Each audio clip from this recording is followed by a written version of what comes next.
I have always loved gaming because games make everything more fun. That's why today, instead of playing games, we build one.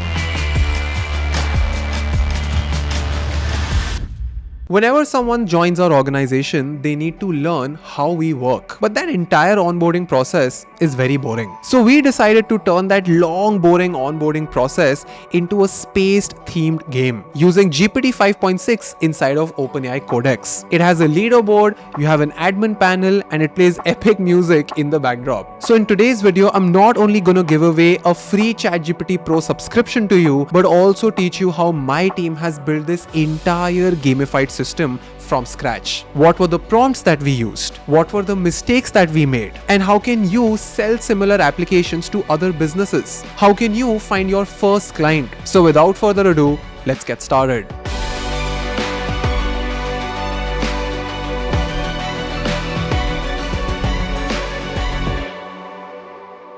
Alright folks, this is the beginning of our game. I'm going to click on Resume Voyage. And here we have different levels of the onboarding process. So assume that I am a new video editor who's joining the organization. Instead of going through a very boring Google form and a bunch of quizzes, this is how we'll now communicate our entire process. So Codex has taken my entire SOP and converted it into a proper story. So here we basically tell them about how do we edit our clips, how the entire trimming works, and one by one, we can explain everything. All of the visuals, all of the animations, everything has been created by Codex. But you know what's the most important part? Our SOPs. It is only the human being in my team who has written an effective SOP. And then that SOP was uploaded into Codex to build this. So once you have understood everything, you can reply and basically you can tell that, okay, this is what I think is the right answer. And one by one, you can check if you have understood the onboarding process. So as you can see, it has given a scenario. A close-up has been on screen for 4 seconds, but the actor is still processing important news. What should determine the cut point? And then you can choose anything you want. And then one by one, you can sort of select all of the answers. And by the way, the entire animation, every single thing right here has been created by Codex. So I'll show you one more very cool thing. We'll come back to the Galaxy. And if I go to home, I can switch my account and also enter the admin account. So this is how the admin portal looks like. So here I can choose different worlds. Now these worlds are levels of knowledge. You have a basic world, and in the basic world, I can add multiple questions. Here, I can add my lessons here. So I have created a proper backend to build an admin portal where I can put my questions, I can put the lessons, and then of course, as a student or as a newcomer into the organization, we can just ignite those missions one by one. So it has a proper authentication screen, and let me just enter as a simple beginner username. We're going to authorize the entry. And now that we're in, if I scroll here, I'll see this option that says view leaderboard. So everybody in the organization can check, okay, Ansh Mehra, he's the editor, he has completed 8 out of 8 worlds. You have Harshit Sharma, he's at 5 out of 8. And it's super interesting, and I want to take you through how our team has built this. I'm not going to deep dive into every single aspect because I think by now, if you watched all of our videos so far, you know how Codex works, you know how prompting works. But I want to tell you all the subtle nuances. Before you build something, you have to make a PRD or a spec document. Now, this spec document is almost like the naksha, the blueprint of the entire app. So we will first use GPT 5.6 Soul, and you can choose between medium or high, whatever it is. And we will say that write a comprehensive build specification document, a spec document, for a single web app called Cutting Edge Academy Editor's Voyage. And in each of my expectations, I've spoken about the visuals, the game flow, how you will progress as you ask and answer interesting things, how should the content look like, and this is where you need a bit of technical knowledge. I will be sharing this entire prompt in the chat so you can build something on your own. And if you put your notes in the comment section and submit your game, you might win your own ChatGPT Pro subscription as well. So what will happen is that once you have described what you want, you will get the spec document in the form of an MD file or a markdown file. A markdown file is basically a middle ground between really complicated coding language and something that you can understand in basic English. So this is how the spec document looks like. So if you open this up, all of this information is very granular details or like very specific details about how this game would function. So it has spoken about different planets, how would the animation look like, how would the quiz interaction look like. Now let's just say you want to edit something. If you click on this markdown file and click here on open, you can edit this entire text document. We usually recommend either VS Code or Visual Studio. And once you have your markdown file opened up, you can make your changes, you can build on top of this. Now this is super important because, and I'm just going to zoom this in so that you can see the text properly. Everything that you see in front of you was considered as the baseline by my team. So it's going to be super important for you to build on top of what AI gives you. Now let's assume you were pretty happy with your changes. The second step is that we started a new conversation where we uploaded the markdown file. Once our markdown file was completed, we then started a new conversation, and this time we used GPT 5.6 Soul on extra high mode so that we can get a better solution. Now this also means that you will spend more tokens, and I will tell in the description how many tokens did we spend, how many tokens do you get in a monthly plan. But even if you're on the 2000 rupee plan, this entire platform will exhaust anywhere between 15 to 18% of your entire token limit. That too when you're working on 5.6 Soul extra high. So even when you do the absolute best performance work, it'll only spend between 15 to 80% of your entire monthly quota. So as I said, we have finished the markdown file. This markdown file was fully ready to work on, and we made changes on top of it. We uploaded our company's logo, and it took somewhere around 23 to 25 minutes to come up with the first draft. The thing about Codex is that you cannot have access to multiple iterations of this app. So because my team has already worked on this extensively, we can only show you the final piece of content. But what you do need to know is that when you upload this markdown file, you have to say that build an XYZ product. Here is the spec document and our logo, but deploy this on @sites. Sites is a dedicated feature inside of Codex that helps you build the front end and tie the back end together. So this will make sure that all of the stuff that you create, it is available here in the sites columns. As you can see, my team has built two different tools. One is our internal CAS agent, which helps us figure out our sales processes. The second one is the onboarding app. And of course, when you go to everyone, you can choose who gets access to this, and then you can share it to other people. Now, I'll tell you some mistakes that we did. If you notice something, as soon as I get an answer or any kind of an output, do you see these numbers here?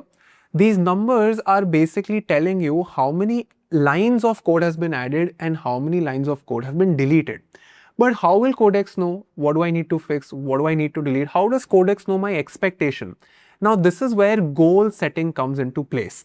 If I go to the bottom part where you write your prompt, and if I press /, if I type goal and select this option right here, this will basically tell my OpenAI model that until unless you hit the benchmark, keep trying, keep fixing, and keep following the plan. So you don't have to micromanage every single nuance. The agent already knows that I have to achieve this goal. So it will keep on checking its own outputs till it has reached a specific level. Sometimes maybe you don't even know what's the goal. Maybe you just have to plan your way to the goal. In those versions, you have to do /plan. And when you enter planning mode, you're simply having a discussion on how can we achieve this thing. You can also plan on what needs to go into the spec document. You can also make a plan on how you can achieve a certain thing. But once the planning is done, once you have your spec document in place, you have to enter the goal mode. And once you do that, it's just a matter of conversation between you and the models. Now, the entire conversation became very, very stretched for us because the problem was we were not very clear about the leaderboard. We were not very clear about the visuals. So what we did is, I'm going to put all of the prompts that we have added here in the description so that you can see the evolution, where all we made mistakes, There was one area where we thought that we'll do Google authentication, but then we wanted to use this internally. We didn't want to build this for scale. So we've done a simple authentication where you just put your email ID, you put your email ID with your password, and then you just create your own account. There is no double checking on who is making the account, because anyway, we're only sharing these URLs to people who join the organization. However, if you want to add an extra authentication layer, you can simply ask Codex to do that. That if a new user creates an account, I as an admin need to approve that. And it is only after my approval that this password would be even accepted. So we went through a bunch of different iterations, and there were some areas where things were breaking out. It was super simple for us to just add a screenshot of the error, and it was very, very easy for us to ask Codex to fix it. Now, goes without saying that if you have zero technical background, this will help you reach a certain point. But if you're a computer science engineer, or even if you know basics of front end or back end, this can be extremely powerful for you. This is just the baseline. If you know more about your subject, and if you know how coding works, and if you know how front end and back end works, there is so much that you can do and push yourself to the finish line faster than ever. But now the question is that how can you take these applications and how can you sell them to a business? Because anybody can make an app. How do you find customers for that? So now that we have understood how this application works, let's move on to the second part of our video where I will teach you how do you find your first customer. Now I know a lot of you keep asking me कि अंश आपने technology तो सिखा दी, but how do I start selling this? See, your entire career can be of two categories. The first category is that you've graduated straight out of college and you've decided to sell applications. That is the most difficult path that you'll ever take.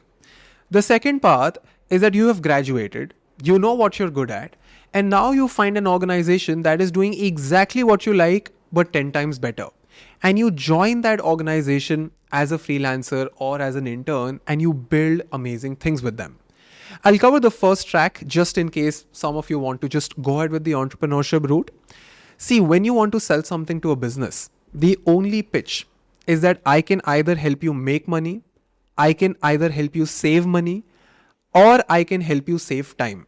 Never promise that you can make a new business a lot of new money because it's just very difficult to prove even as a beginner. So if I were in your position, I would go to every new startup that has been backed by every big VC in the country. And I would target Indian clients first, probably based out of Hyderabad or Bangalore because they are more forward with artificial intelligence and technology.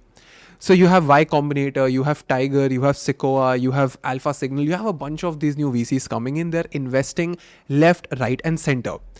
Now, what happens as soon as a company gets money? They need to hire. Hiring is one problem that is disturbing every company of every industry. And with an application like Codex, you can build applications that can help you sort hiring. By the way, in our previous video, we showed people how you can use Codex in tandem with Google Sheets, with your own websites. And if you have some basic sense of how hiring works, if you have some idea of what a business needs, you can basically create an agent that can help a business hire people better. Once they've been hired, you can now create a game like this to basically help them shortlist the right talent. Now the question is, who do I message, what do I message, and how does this entire pipeline look like? When you start your business, the most basic stuff that you need a name for your business, you need a website. That website should act like a portfolio. You need to have your basic invoicing systems done. And by the way, we made a very detailed video on how to open up an agency. I'll ask my team to link that video in the description. You need to have your own personal domain, so that you can email from a professional email. For example, my email is admin@anshmehra.com. When I send an invoice from admin@anshmehra.com, it's way better than my original email ID, which was anshbruno1@gmail.com. And in your proposal, you have to give them proof. You have to show them that you can deliver what you're promising. Now that happens from dummy projects, that happens from live websites. So I always recommend every new agency owner, every new person to stop talking and start doing the work and show the opposite person that you can build what you're promising. So in this entire video, I have given you a very basic glimpse of how the game works, what was the process. The description of this video has all of the prompts in place. I didn't want to make a video which is all about asking you how to put a prompt in ChatGPT because I think you already know that. What you need to know is what to build, who to sell, and how to sell it. So assume that you have built this system for yourself. Now you start reaching out to companies one by one, and there's only two personas that you target. The number one is, of course, the founder or the CEO, who's the chief decision maker. But it's very difficult to get the attention of the chief decision maker. So the second person is the HR or the co-founder or the first person in that organization or a product manager. Why? Because it's a new company. They need more people. They are struggling with their onboarding process. Here are you who has already built something and always charge less. A huge mistake that people make in today's day is that they would watch a video of Christo, or they would probably watch an Alex Hormozy video, and they would think that they can just charge US dollar amounts to every new client that they get. It doesn't work that way in India. In India, there's only one thing that works, which is trust and credibility. And do you know how do you get trust? By delivering. So when you pitch someone something, tell them that if you are planning to get this solution at say 1 lakh rupees, I'm going to build it for you at 35,000 rupees. Make the price so low, make the offer so irresistible, it should be stupid for the founder to say no to you. And once you have asked them for a certain quote at say 35,000 rupees for a simple app, over deliver, over deliver, over deliver, over deliver. The worst mistake that you can ever do is be supremely expensive as a freelancer. Because if you are super expensive, the first thing that your client will do is cut you off. So you always and always need to be the most effective, the most reliable, the most affordable option on the market. And once you do that again and again and again, instead of asking for more money, ask your first client for a referral to the second client. Ask your client to talk about that on LinkedIn. And that is how you will build word of mouth. The entire process that I've just spoken about right now has been explained in utmost detail in our agency video. You'll find that in the description. LinkedIn is the place where you find these people. A simple search inside of ChatGPT will give you a list of all the new businesses that have been funded. You know who to message, you know where to message, you know what to add in that message. And I've also taught you all the skills you need to build that product. If you can't solve it now, I don't think anybody else will be able to help you with this. Make sure that you like this video. Make sure you click on subscribe, and I'm going to be reading your comments one by one because some of you are about to win a free ChatGPT Pro subscription. All the details for the giveaway are in the description.